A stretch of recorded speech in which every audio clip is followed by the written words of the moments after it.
All right, super easy method for getting your lawnmower blades off your zero turn or whatever lawnmower for that matter. This is how I do it. Okay, so here is one of the main tools that I'm using to stop the blades from spinning when you go to remove it with your socket, which I'm using a 15/16.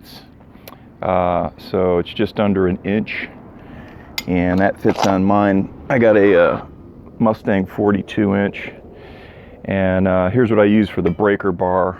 So if you get something stuck on there, you put this puppy on there, and it is easy to remove with this.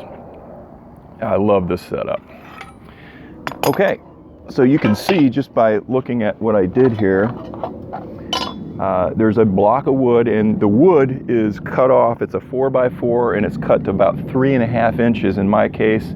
You just want the block to just easily slide underneath there without having to jack it up or do anything, and then you just fit that piece of wood up under the clamp, and I'll show you a picture of what that looks like right now.